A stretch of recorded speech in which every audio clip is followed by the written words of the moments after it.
अगर है ज्ञान को पाना तो गुरु की जा शरण भाई। अगर है ज्ञान को पाना तो गुरु की जा शरण भाई। जटा सिर पर रखाने से, जटा सिर पर रखाने से, भस्म तन में लगाने से, सदा फल फूल खाने से नहीं वो मुक्त को पावे। अगर है ज्ञान को पाना तो गुरु की जा शरण भाई। प्रेमी सज्जनों, ये मूल मंत्र है, क्योंकि सभी महापुरुषों ने इसी तरफ इशारा किया है कि इस मानव जीवन में जो छोटा समय हुआ जिंदगानी का, जिंदगी का, उसमें वो भ्रम तभी उसका निकलता है जब वो संत महापुरुष के पास जाता है और उनके पास जाकर के जब सत्संग सुनता है तब उसको सत्य का पता चलता है। और जब संत के द्वारा रास्ता दिया जाता है, उस रास्ते पर चलकर के जब वो साधना करता है तो निश्चित रूप से वो अपने लक्ष्य को प्राप्त करता है। लेकिन मनमति के द्वारा अगर कोई कहता है कि हम तपस्या कर रहे हैं, उसके लिए कहा है कि सदा फल फूल खाने से, कोई कहता हम बड़े शाकाहारी हैं, हम फल फूल खाते हैं, कोई भस्म तन में लगाते हैं, कोई सर पर जटा रखा लेते हैं, लेकिन बिना गुरु के उनका किनारा नहीं होता है। क्योंकि जो भगवान कृष्ण ने कहा है गीता अध्याय 4 के 34वें श्लोक में कि ज्ञानी के पास जाकर, ज्ञानी साक्षात मेरा स्वरूप है, ज्ञानी के पास जाकर के उनको प्रसन्नचित करके, उनको दंड प्रणाम करके उस ज्ञान को प्राप्त करना चाहिए।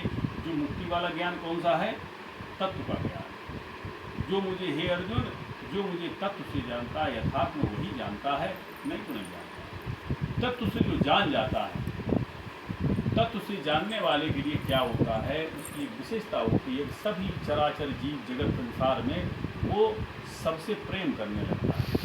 हे तो रहित जग जुग पुकारी, तुम तुम्हारे सेवक अतवारी। सबसे प्रेम करना यही एक सार है कि जो सबसे प्रेम करता है वो परमात्मा से प्रेम करता है। सब तरफ उसका जो बर्ताव होगा संसार का, उसका बर्ताव संसार का ऐसा होता है कि वो सभी प्राणियों से प्रेम करता है, निश्चल भाव से सबसे प्रेम। और जो गुरु नाम की विद्या मिलती है ध्यान करने के लिए, उसका वो ध्यान करता है, अपनी आत्मा को जान करके ध्यान करता है। गोपी चंद नाम के एक राजा हुए हैं, तो नई उम्र थी उनकी, और उनकी माँ गोपी चंद जी से बहुत प्रेम करती थी, बहुत प्रेम करती थी। और माँ क्या हुआ था कि जवानी में ही माँ विधवा हो गई थी। राजा साहब जो पहले के राजा थे, गोपी चंद के पिता, वो शरीर पूरा कर गए थे, उनकी जगह पर गोपी चंद को राजा बनाया गया। गोपी चंद की 2 रानियाँ थी, बड़े प्रेम से बड़ा खुशहाल परिवार चल रहा था। एक दिन गोपी चंद भी अपनी माँ से बहुत प्रेम करते थे। एक दिन की बात है, गोपी चंद नीचे स्नान कर रहे थे, स्नानगार बहुत था, छोटा सा तालाब, उसमें नहा रहे थे। और नहा कर के जैसे ही बैठे तो माँ जो थी वो ऊपर छत पर थी, वहीं से देख रही थी कि मेरा ऐसे ही हमारे पति थे ऐसे ख़त्म हो गए, और हमारा बेटा अगर अमर हो जाता तो अच्छा रहता, ये हमारा बेटा हमेशा के लिए अमर होता तो मरता नहीं, और अगर ये ऐसे ही रहेगा संसार में, ये भी मर जाएगा। इस तरह के विचार करते हुए उनकी माँ के आंसू निकल गए, और आंसू ऐसे निकले कि गोपी चंद के ऊपर गिर गया आंसू। जैसे ही पानी बूंद गिरी, गोपी चंद ने ऊपर देखा तो माँ खड़ी थी। गोपी चंद तुरंत माँ के पास पहुँचे। माँ, तुम्हारे दुख का कारण क्या है? क्यों तुम आज दुखी हो? तुम्हारी कौन सी ऐसी गलती हमसे हुई, किस बात से आप दुखी हैं? इसमें आप किसी प्रकार की कोई दुख हो बताएं। तो बोले, बेटा दुख का कारण एक है। बोले, क्या? बोले, मैं ये देख रही हूँ जिस प्रकार से तुम्हारे पिता की मृत्यु हुई है, इसी प्रकार से एक दिन तुम भी चले जाओगे। मैं चाहती हूँ तुम अमर हो जाओ। तो उन्होंने कहा, माँ फिर इसका उपाय क्या है कि हम अमर कैसे हो सकते हैं? तो बोले, इसका उपाय ये है कि तुम गुरु गोरखनाथ से, वो भी गुरु गोरखनाथ के ही समय था, जब गुरु गोरखनाथ का नाम लिया तो गोपीचंद क्या करते हैं, गुरु गोरखनाथ के पास पहुँचते हैं। और गुरु गोरखनाथ के पास जब वो पहुँचते हैं, गुरु गोरखनाथ जी ने उन्हें उपदेश दिया। उसके पहले राजा भरथरी वहाँ पहुँच चुके। राजा वो भी राजा थे, राजा भरथरी भी, और गोपीचंद राजा भरथरी के भांजे थे। तो मामा भांजे दोनों जो है राजा गुरु गोरखनाथ के शिष्य बन गए। गुरु गोरखनाथ के शिष्य राजा भरथरी पहले ही बन गए, तो गोपीचंद बाद में। इसके बाद दोनों लोग साधना करने लगे, भजन करने लगे, गुरु के बताए हुए मार्ग पर चलने लगे। गुरु का वचन जहाज है, उन्होंने वचन को माना। जब वचन को माना तो गुरु गोरखनाथ ने क्या किया कि गोपीचंद से ये कहा कि गोपीचंद कि हाँ, बोले आप अपने महल में जाओ और महल में जा कर के भिक्षा मांग रहा हो। गोपीचंद महल में जाते हैं, गुरु का आदेश मिला, बलकर वस्त्र पहने हुए, सन्यासी की वस्त्र पहने हुए घर में जाते हैं। और जैसे ही महलों में पहुंचते हैं तो लोगों ने देखा कि राजा आ गए। ऐसे में क्या होता है कि उन्होंने कहा कि दरवाज़ा खटखटाया, लोग पहुँचे, रानी साहब, राजा साहब आए, भिक्षा मांग रहे। तो उनकी 2 पत्नियां थीं, वो आ गईं भिक्षा के लिए। क्या जो कुछ बना था ले आई, चरणों पर उन्होंने सर रख दिया उनके, और भिक्षा उनको दी, उन्होंने भिक्षा उसमें रख ली। इसके बाद रानी दोनों रोने लगी कि महाराज आप हमको ऐसी अवस्था में छोड़ चले गए, हमारी आपकी भी नई उम्र थी, हमारी भी नई उम्र थी, संसार में रहने के लिए था, हमारा आपका ये संयोग हुआ था और आप हमें छोड़ के चले गए। रानी भी तब तक उनकी भरथरी की माँ आ गई। माँ ने भी कहा कि बेटा थोड़ा ऐसा कर लो कि यहाँ भी आते रहो, वहाँ भी देखते रहो, ऐसा कुछ हो जाए। इसके बाद उन्होंने कहा नहीं, भिक्षा में जो भिक्षा दे। उन्होंने भिक्षा दी और गोपीचंद जैसे ही मुड़कर दोबारा नहीं थे। उस विरह वेदना को गोपीचंद सहते हुए, उनकी पत्नियां रोती रहीं। इसके बाद गोपीचंद वापस चले आए। गुरु का वचन जहाज माना, गुरु ने जो कहा तो गुरु के अधीन हो गए। गुरु ने जो कह दिया उसको मानना है, चाहे भान हो चाहे लाभ हो, चल। इसके बाद कुछ समय बाद उनकी गोपीचंद की माँ, थोड़े दिन के बाद बहुओं ने कहा, रानियों के रानी महाराज क्या हुआ, पूरा घर ऐसा हो गया।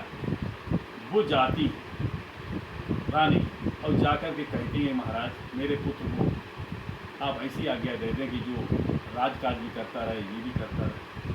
गुरु गोरखनाथ ने कहा कि मैं तुम्हारे पुत्र के ऊपर डाल रहा हूँ, पुत्र तुम्हारा जैसा चाहे वैसा करें। गोपीचंद ने कहा कि महाराज मेरे ऊपर अगर फैसला डाला है तो अब यही है कि अब हम आपकी शरण नहीं रहना चाहते, हम राज नहीं करना चाहते। राज की व्यवस्था जैसी कुछ है वैसी होगी। राज की जैसी व्यवस्था चलनी थी वैसी व्यवस्था राज की चलने लगी। और माँ उनकी लौट गई घर से, वहाँ से राजा गुरु गोरखनाथ के यहाँ से। अब गुरु गोरखनाथ ने देखा कि ये दोनों राजा, भरथरी भी राजा थे अपने राज्य के और गोपीचंद भी राजा थे, और दोनों मामा भांजे थे। गुरु गोरखनाथ ने कहा कि फलानी जगह एक महल बन रहा है, वहाँ जाओ तुम और वहाँ जाकर के मजदूरी करना, उस महल में मजदूरी करना, वहीं रहना। तो ये दोनों जाकर के गुरु गोरखनाथ के आदेश से वहाँ मजदूरी करने लगे। मजदूरी करते जो पैसा मिलता उससे अपना खाते पीते हैं।